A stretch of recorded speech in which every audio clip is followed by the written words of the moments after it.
Mark Brown, it is so good to have you on, brother. It has been, I don't know, let's see. I know you had me on after LSU, which I greatly appreciated because your podcast, The Lowdown, is always popping.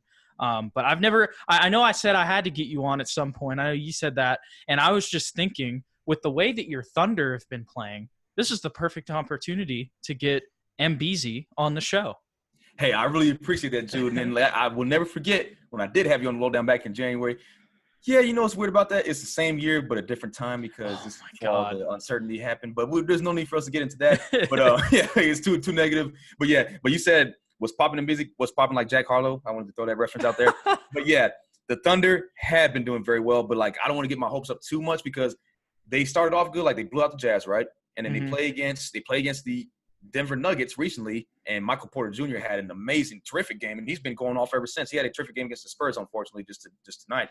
Yeah. And the Thunder, they started off 105-86 against the Lakers. I did not expect that. I was really nervous. I remember you texted me ahead of time saying, hey, would you like to wait until this game is over? I'm like, I'm just hoping they don't blow it. And look what happened. They had, the Lakers were completely healthy, just about. They had just about all their stars that were playing. They had AD and LeBron. LeBron only had 19 points. AD had 9 points. I'm like, that was his all-time low in the bubble, even though they've only played 3 games so far. So it's like, and Oklahoma City was they were shorthanded, if you think about it, because Dennis Schroeder didn't play because he had to leave the bubble because he had a kid. So he had to, I would leave too. I want to see my son or daughter born. Absolutely. Exactly. So he did the right thing. And I was thinking that was going to be a tough blow to Oklahoma City because he was such a huge asset for the offense. Even especially off the bench. That was huge. He would run their second group's offense. Exactly. So I was thinking, but, Shai Gilgeous-Alexander has been terrific. Chris Paul, there's no need for me to explain that. It's Chris Paul, period, right? So not just those two. And you also have Lou Dort. I wanted to bring Lou Dort was cooking LeBron, not just Lou Dort, but Danilo Gallinari. All these guys have been stepping up to the plate. And then, obviously, Roberson coming in from being injured. This dude hasn't played in 3 years. So to see him coming back and making an impact like that. Hey, plus I know this is off the court, but he's dating Rachel Demita. She was on 2K. For you 2K fans out there. I didn't know that. Oh yeah, I only know because I saw it it showed up on my Instagram feed because some of my friends liked it. I'm like, I gotcha. This guy, this MF is one of the luckiest people. There's no need for me to do that. But yeah. No, I got you, brother. Oh, yeah. Lord. Oklahoma City, they need to remain constant. But what were you about to say? Oh, I was just going to say, I know we're going to talk about the bubble in a second here, but you're just talking all about your Thunder. And I was just thinking, they've played great so far in the bubble. they lost to Denver, but that it was an overtime loss. And the way that Michael Porter Jr. looks right now, I don't even really feel like, I don't think you can really hate that loss that much with the way that he played in that game. But other than that, just going back to the regular season, I know, like you mentioned earlier, that feels like such a long time ago. What were your expectations then going into the season? Because I know there are a lot of people that had them finishing last. You know what? I was one of those people too. I had them finishing last. I actually had them in the same situation that the Golden State Warriors are in right now. I figured they would be, under 30 wins. I did not see them going over 30 wins because I couldn't see it. I felt bad for Chris Paul when he initially got traded. I didn't think anything was going to happen. And then when they acquired Shai Gilgeous-Alexander, because it's a weird situation.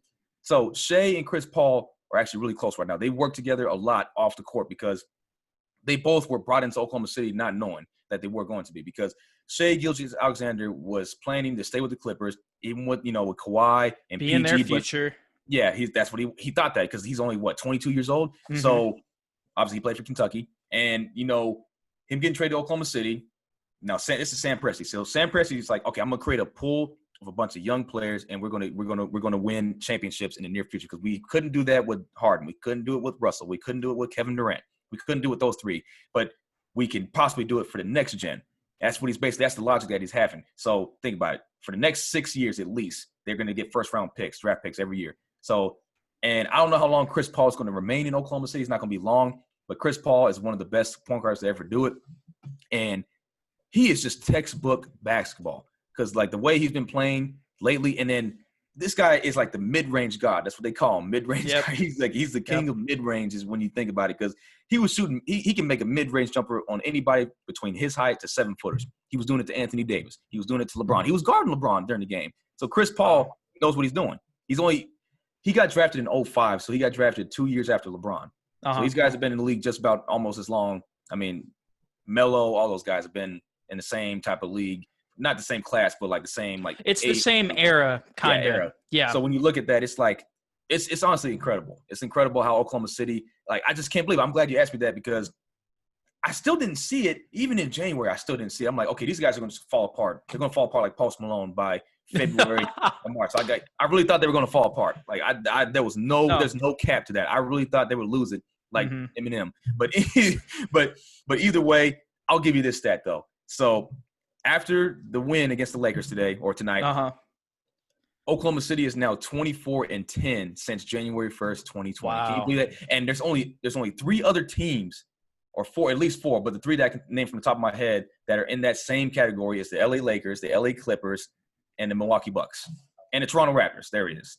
Yep. These are all juggernaut teams. So, exactly. Well, they're all vulnerable. You can tell. I mean, it's been pretty obvious. Oklahoma City took them down. Well, the Raptors don't look vulnerable, and they're in there. Not at all. Yeah, that's a different story. That's a completely different story. But we'll get into that. The Bucks do look vulnerable, though. We've seen that. We saw what. Yes, definitely. Houston looks vulnerable too. It's weird. Yeah. People are like, "Oh, Houston, small ball's working because we took out Giannis in the Bucks because they hate Giannis." So they're like, we took out Giannis in the Bucks, but you guys got cooked by Dame and CJ McCollum and Melo. And Yusuf Nurkic and Hassan Whiteside and Zach Collins. I mean, that's really, if you want to talk about pure bigs on the roster, because a lot of times Giannis will play out on the perimeter. If you want to talk about pure bigs on the roster, Portland has more pure bigs than Milwaukee does down low. So I think that was what caused them problems because they were getting out rebounded all night. They sure were. And then that's another thing. See, I really think Toronto is a lot better than we thought. And people are just assuming because, like, oh, we lost Kawhi, went to L.A. So they're like, oh, they're not going to be able to do it without Kawhi. These guys, in my opinion, they could, if not, I really think they can be, if they're not right now, I think they can potentially be better than the Bucks if they aren't right now. They probably are better than the Bucks. Hey, on yesterday's episode of Not My Fault that I did with Connor, we both conceded. We were like, we take back our Bucks pick. As of right now, I have the Raptors going to the finals. You know what? That's not even the bold statement because it's not. It's not. It's not at all. Like I've listened to a lot of shows and stuff. Like, see, Mike Greenberg on the other hand, he was boosting the Celtics. I'm like, they don't look too good right now. No. They look good in this game against Brooklyn, but that's Brooklyn. Yeah, and plus, if you guys want to go that far, you got to make sure that your buddy Jason Tatum has a good game every game because there's been some games where he was off too. Now, there's no need for us to get into that, but the Celtics are better than we think. I think they're better than Heat. Well, that's a different story. I mean, most people are going to say that, but the Heat though. Now that's another thing. The Heat is pretty close. It's like arm wrestling, pretty much. It's like here's the Miami Heat and here's the Celtics. Like that's like a different story. But I just really think for the East. There's only like maybe at least 3 to 4 good teams that are going to be fighting each other. Like you said, the Bucks, the Raptors, the Celtics, and the Heat, those 4. And now the Pacers, well, maybe the Pacers too, because look at TJ Warren. Yep. If TJ Warren keeps dropping at least 30, they're going to be on – I don't know who's going to beat them. Yeah, I don't see him. Because they're a deep team. On fire. And for the West, Devin Booker. Those 2 guys have they've been phenomenal since the start of this bubble. Absolutely. I'm losing my train of thought here. There's just so much going on in the NBA. I forget what I was going to say. I think it had something to do with the bubble, like just like overall impression about the NBA bubble. Yeah. I was gonna. That was one thing I was gonna ask you next, but there was something else that I just thought of while you were talking. But I don't know. I forgot it. But point is, it'll come back. It'll come back eventually. Oh, this is what it was. Here it comes. It just came back. So I'm pretty sure that the Heat just beat the Celtics without Jimmy Butler. You know what? I think they did. Yeah. I didn't see the game. You know what? Yeah, I didn't see the game. They did. Yeah, you're right. Because I'm looking at it right now. So that's why I'm kind of on the Heat. I was telling Connor this on Not My Fault too. I was like, I think the 2 best teams in the East right now, the 2 teams that look the best are the Heat and the Raptors. That is not a bold statement. Because the Heat game 1, they beat the Nuggets by 20.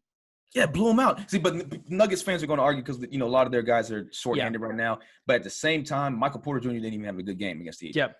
And no, so I think that's testament to the Heat. Yeah, so like that's another thing. Like Denver can be the most. They could be the deadly. This is a hot take. So Denver, completely healthy, could be the deadliest team in the West. I agree. After I I really watched can't. these past 2 games, if Michael Porter Jr. keeps playing like that, that's going to open up shots for Jamal Murray, Gary Harris, and Will Barton, who are usually their 3 starters right now. Exactly. And they've And beat 2, like, I know that San Antonio's San Antonio, but they're playing better than they did in the regular season right now. And so you may be like, oh, they barely beat this, LaMarcus-less SA team. But Lonnie Walker and Keldon Johnson and Derek White are all playing really good. As of right now, I don't know after this game, but going into the game today, DeMar DeRozan was leading the entire league in fourth quarter points during the bubble. So they're honestly, San Antonio is playing better than they did in the regular season. So they just beat 2 good teams in the Thunder and the Spurs. I really think, see, there's another thing about the Spurs. They always find a way to slip into the playoffs. You can't count out Greg Popovich. You can't. Arguably the greatest coach of all time. This guy had 22 straight seasons of going straight to the playoffs. They have several championships. The Spurs are on a roll. And I just can't count them out because it's going to be, like you said, it's a battle between Spurs, Pelicans, and the Blazers. Grizzlies and the Blazers. But the Grizzlies, like we said, they have a tough schedule. I don't know if they're going to. And they're without Jaren Jackson Jr. Yeah. As of right now. If you're just looking at the schedule, obviously things can go different. We've seen the Nets beat the Bucks, but if you're looking at the schedule right now, it looks like the Memphis Grizzlies are going to go 0-8. That's really possible. And the Spurs, their schedule, like you guys have a couple of tough games coming up, but it's doable for sure. And the Grizzlies, like we said, they have a tougher schedule. Trailblazers have a tough schedule. And the Pelicans, they haven't been consistent. So the Spurs I really think they can actually do what it takes to slip into the playoffs. Yeah, I think we have a really good shot at getting into the play-in. It just depends if we're at 8 or 9. Because if we're at 8, and that's going to take – we're going to need some help from the Nuggets and the Clippers in the next 2 games because that's who the Trailblazers have to play. And then we're also going to need the Kings to beat the Pelicans tomorrow because the Pelicans have got an easy schedule for the rest of the way. They've got the Kings twice, and then they've got the Magic and the Nets. So that is a real clear path for the Pelicans still, even though they took some losses. We're going to have to see what happens. I think if they make the 8th seed, which is entirely possible, I think they can beat Portland in 1 game because all you need is 1 game in the play-in. But I don't think we can beat Portland twice if we're in the 9 seed, just being objective. If I had to, and I said this on yesterday's Not My Fault as well, I know I've said that like 3 times, but I think if I had to pick any team out of the West in the 8 seed, I think I'd have to go with Portland. They just have the most bucket getters on the roster, in all honesty. Like when it comes down to crunch time, I'm just rolling with Dame, CJ McCollum, Yusuf Nurkic, all those guys. Gary Trent Jr. has been playing great. He's been hitting shots. I'm just rolling with that experience over kind of the young Spurs. They've got too much weapons, or too many weapons for the Spurs or the Pelicans, in my opinion.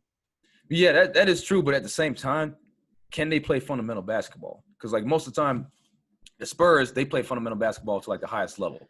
So like they can figure out a way to do that. And like you said, this is the pros. So anybody can get beat. And that was logical. I do agree of them struggling, like to beat them 2 times in a row. But at the same time, it is possible. So you need, in order for the Spurs for them to win, Dame has to have a bad game, which is really hard for that to happen. Either CJ might have to have a bad game, or another key role player, like Hassan Whiteside maybe. Like, but not necessarily. But if Melo, for example, if Melo has a bad game, I feel like that can make a difference. Just you need, out of all those players you listed out, you need one of them to have a bad game, and it's possible. Yeah, and in the past 2 games, really the difference for us is not being able to get stops, because our offense has really been playing better than it was in the regular season, because there's less stoppages to where, like, okay, we're going to hand it off to DeMar and he's going to do like a little bit of a post up or a dribble to get a fadeaway jumper in mid-range. Oh, okay, let's throw it down to LaMarcus and he's going to take 15 seconds to find a shot. You know what I mean? And now we're actually moving the ball. And that is why I think we've been able to score more points, and the young guys have been able to show their talents because they're running in transition and all that stuff. Keldon Johnson had 20 points today, and he had 15 before that, so he's been playing great.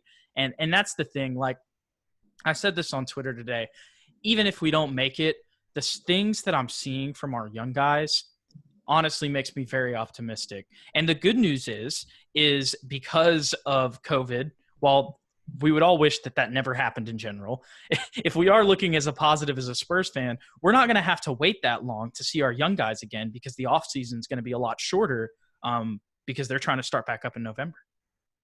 Exactly. And then speaking of them starting back up, I'm pretty sure it's a 90% chance it's going to be back at the bubble. Yep. Because Yep. I do not physically see America making a huge statement saying we're going to contain the spread within the next 3 months. Like, the scary part is with schools reopening, especially down south, like in Texas, for example, 80% of their kids aged from kindergarten through 12th grade, 80% of Texas is going to have 80% of the parents are going to have their kids go to school in person. But now some schools have different rules and regulations. Like you said, San Marcos High School, they're going to have kids the first 4 weeks, right? Like you said. Yeah, and that's online. subject to change. Like, they could stay online theoretically, but as of right now, their first 4 weeks are online.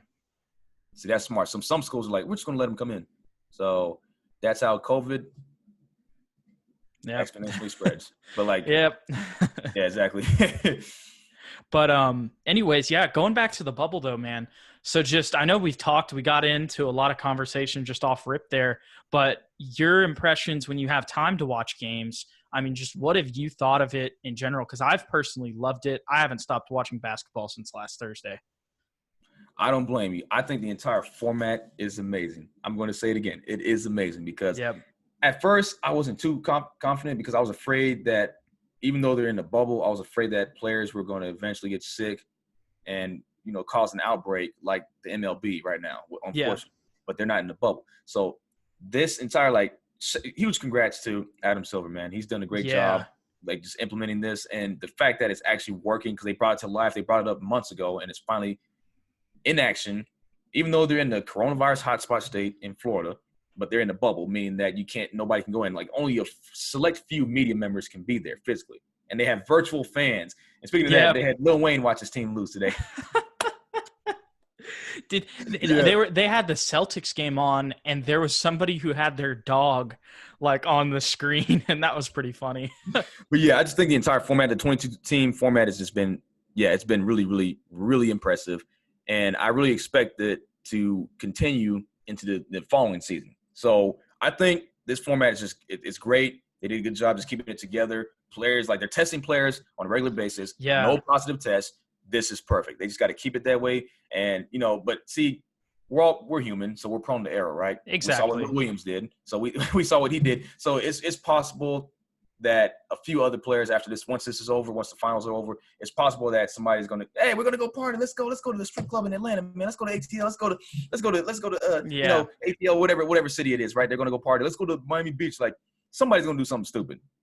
But the thing is, it's smart though, because when you leave the bubble, you can't come back for a while. I think aren't you quarantined for 14 days? Yeah.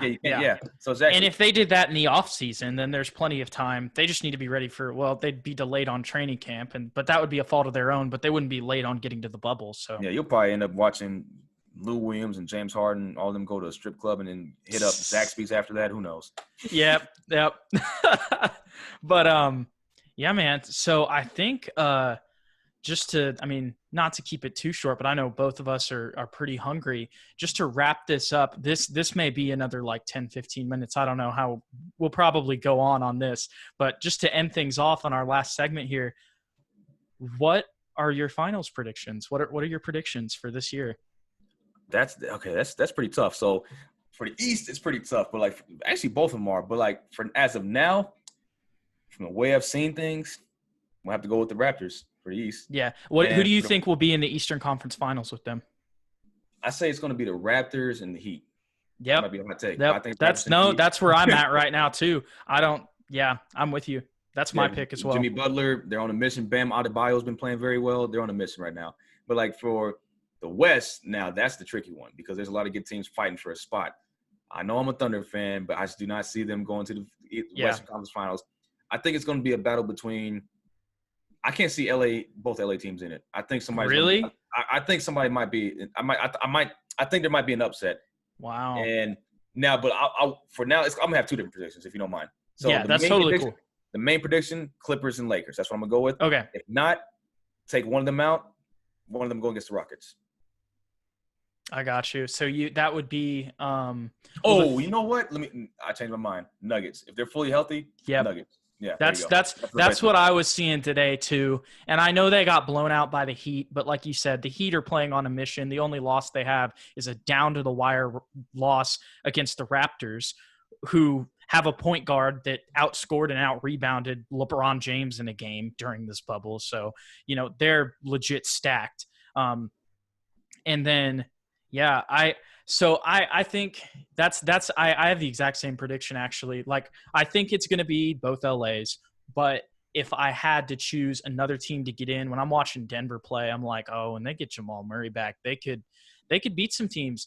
Now, I don't know where they'll be in the standings. As of right now, they're in 3, but it's tight with the Clippers. But I think regardless for the Nuggets, they would have to beat the Clippers to get into the Western Conference Finals. Exactly. And I don't know if I'm as confident in that. I could see them beating the Lakers, but the Clippers are my finals pick. I think once the playoffs start, Kawhi is going to be playoff Kawhi from what we've seen. And I don't think anybody's going to be able to stop him. I've talked about that. But enough about me. I wish now I'm looking at that and I'm like, dang, I wish that the Nuggets were in the other side because I think that they could potentially beat the Lakers with the way the Lakers are looking. Obviously, LeBron's going to be different in the playoffs too, but we'll have to see. But anyways, who out of the West, who do you have coming out? Out of all the teams, Yeah. Clippers. I have the Clippers. Like Really? you said, I agree with the playoff Kawhi. Paul George has been playing just terrific since he started in the bubble. And then think about it, a healthy Clippers team, a disciplined Clippers team, if you would say. Yeah. These guys can go all the way. Like I personally don't see the Lakers going because like they're too vulnerable to me. Like the way that they lost to the Thunder, they lost to the Raptors. I mean, you see this happen. LeBron is not the best player on the team. I'm going to say it again. No, He is that's not the best player. If you look at it, I don't see Anthony how Davis, anybody can argue that at this point. he's not. Like he's definitely not. Anthony Davis is carrying them, and you notice he had a bad game tonight. He had 9 points, and look what happened. They lost. Yep. So and LeBron didn't shoot well. No, he didn't. He only had 19 points. He hasn't shot well all bubble. And I'm not trying to cut you off, Mark, but just to support your argument, ESPN showed a graphic at the end of the game, right near the end of the game against the Thunder, and it showed how in 3 of the 4 games that they've played, the combined field goal percentage of Anthony Davis and LeBron have been the 3 worst field goal percentages of their entire season. And it would be different if, it's the bubble and everybody's shooting like that. But that is not the case. There are a lot of people like TJ Warren who are playing the best basketball of their career in these 3 games. So you can't say that it's like, it's the bubble, they're rusty, because everybody else has been, there have been a lot of their players and teams that have been shooting really well. Yeah, so has Devin Booker. And so has Luka Doncic. He dropped the 40-piece against the Suns. They still lost, but like they've been playing terrific. Harden had a bad game against the Portland Trailblazers. Russell didn't do as well either. And Dame and CJ, those guys took off. So it's like when your star players are not hot, that's when you're prone to not just a regular loss, but a blowout loss.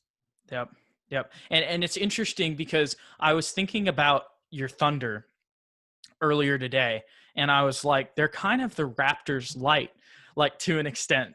Like if you think about the team, because they've got a veteran point guard. Obviously, Chris Paul's better than Kyle Lowry, even though Kyle Lowry's playing really well right now. But overall, Chris Paul's better. But they've got a veteran point guard and then a bunch of, high volume scorers that just play team basketball. And that's why I think they're winning. And that's exactly what the Raptors did. It worked against the Lakers. That's what happened tonight with the Thunder against the Lakers. But other than that, those are 2 teams they've had trouble with. And so I think it'll be interesting. I think they'll have trouble with the Clippers once they get 2 of their main pieces back that really make them have that deep team essence, I guess you could say. But for your finals pick, you have the Clippers. Who do you have coming out of the East? And then who do you have winning? Out of the East, I got the Raptors. So Raptors and Clippers in the finals. And I got the Clippers winning it. That, I think, is my finals pick as well. And that is going to be a crazy storyline if that happens, because then it's going to be like, okay, probably the 2 deepest teams in the league, right? And then it's Kawhi versus his old team. You know what I mean? Like it would in back-to-back years. So it would be like, if the Raptors do this, then Masai Ujiri is literally the greatest general manager of all time. And then if the Clippers do this, then Kawhi has won back-to-back championships with 2 different teams beating LeBron and Anthony Davis on the way there, and then has three total different he has 3 championships with 3 different teams and theoretically 3 finals MVPs. Maybe Paul George gets it. Who knows? He looks really good right now. But if he does that, I think that's like something that I know MJ and LeBron did not do. I don't know. I think if Kawhi does that, and people may say that this is, outrageous, but if Kawhi wins the finals this year and beats LeBron on his way and does it against a really deep Raptors team or the Bucks or whoever they beat, I think he inserts himself into the conversation as maybe one of the greatest of all time. Oh yeah, I mean, some people argue that he should be in that consideration right now, which is also That's what I think. Yeah. I mean, and then plus, like when you really think about it, that is really important. I'm glad you brought that up because Kawhi is considered the Thanos of the NBA. This dude is collecting stones. Like every stone is each team that he's winning the championship with, right? And he brought balance. He brought balance. He did it last year. Yep, he brought balance. And look what happened. NBA free agency last year was probably definitely one for the Bucks, one of the craziest ones we ever seen in our lifetime for sure. And wow, Kawhi is something else. He's a character. This guy, he has no social media. Yep. And he seems like he's socially awkward in a way. Yep. And it's just in the way he plays, man. He's just a stone cold killer. Yep. And we're not talking about Stone Cold Steve Austin either. No, we're not. All I can think of is his theme music now and just the beer cans. And I'm like, that's the opposite of Steve. Kawhi is like the opposite of him. And broken glass too. No, but now he's got the best, honestly, I would say the best like overall player he's ever played with. I know Tim Duncan is like overall better than Paul George, but if you want to talk about like being in their prime as a sidekick, Paul George is 100% the best player that Kawhi's ever played with. So that's pretty crazy for sure. But well, Mark, I think that wraps this one up. We had a lot of NBA talk. We had a lot about your Thunder. What do you think, just to end it off, what do you think, where do you think your Thunder end the season? Do you think they get to the second round? I do. Because I think so too. They had 3 first-round exits. I don't want to talk about that. But no, it was 17, 18. Yeah, 3 first-round exits. This year, I really do believe they can make it to the second round. It depends. Now, if they clinch the 5th seed, they're playing the 3rd seed, which chances are. No, they would be playing it's 4-5. So I think if they play the Jazz, they're definitely. Oh, they're good. They're good. Yeah, they'll dominate the Jazz. Then they'd have to probably go play the Lakers, which that could be more interesting. That's more interesting than people may think after this game. I could see that going 6 games, maybe even 7. We'd have to see. That's the same thing with the Portland series. I think Portland's going to end up getting the 8th seed, and I think that Portland versus LA would be a really good series too. Because Portland, this is the first time they're fully healthy. That's a whole nother conversation though. But anyways, anything else just to plug yourself? I know you've got, obviously I talked about it at the beginning, the Lowdown podcast. Go check it out. But anything else that you got going on, Mark, that you'd like to share with the people? Well, I like to say this.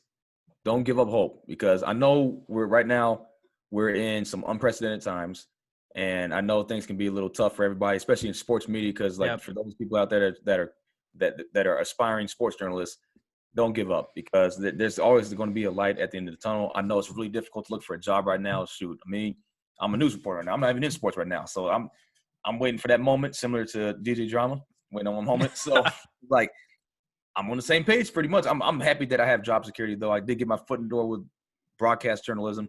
I just need to really get my break into sports. Whenever that time will be, I'll be ready. But at the same time, just keep pushing, man, because I know you have check your JTM, the JTM podcast, obviously, and you also have Not My Fault, and you're also doing video stuff, video sharing. So I've seen you grow in a short amount of time. I've seen Connor McKinnon grow in a short amount of time. I've seen Deshaun Hartley grow in a short amount of time. Same with Josh Orozco. I mean, just about the entire cast, man. All you guys have really, really stepped it up. I've been very impressed with what you guys have been doing with KTSW and what you guys have been doing at school. Like, the way you promote things now is completely different than it was last year. And yeah, I just really, really want to say this. At the end of the day, it's better to aim high and miss than to aim low and make it. Let's put it that way. Keep that perspective. So each day when you wake up, it's a blessing. It's a blessing that you have another opportunity. So you got 24 hours in a day. Hey, it's time to go chase that dream of yours, right?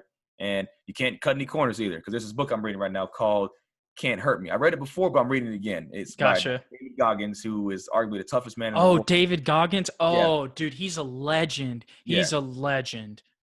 So yeah, I'm reading this book right now. I read it before. I'm reading it again, and he does say that you can't cut corners because like each day, if you want to go after something, you got to get after it every day, and even if you do not feel like it, that's your mind telling you like, oh, I'm in my comfort zone. I'm just gonna, I'll coast a little bit. No, you can't afford to do that. Try to put it. See, I was told by a wise person, it doesn't take that much more energy to actually put in effort than to be lazy. There you go. That's mic drop. Boom. Yes, sir. Seriously, that is, I mean, that's a great way to end it, brother. I appreciate your words. Thank you so much for coming on. We truly appreciate it, and I'm sure we'll talk soon again. I'll be on there again. I'm sure you'll be on here. At some point, I know Not My Fault is going to get guests on. So I think we're gonna have to have you on at some point, as well as Deshaun too, because he just started his podcast. But yeah, man, Mark Brown, shout out to you, brother. For all of you guys who don't know, the reason that we met is he was kind of my mentor at KTSW. Same with Deshaun and Connor. Great guy, great person, as you guys saw with the ending message. Thank you so much for coming on, Mark. It's been a blast. Hey, pleasure having me on, Jude, as always. And yeah, keep up the good work, man. I'll be watching.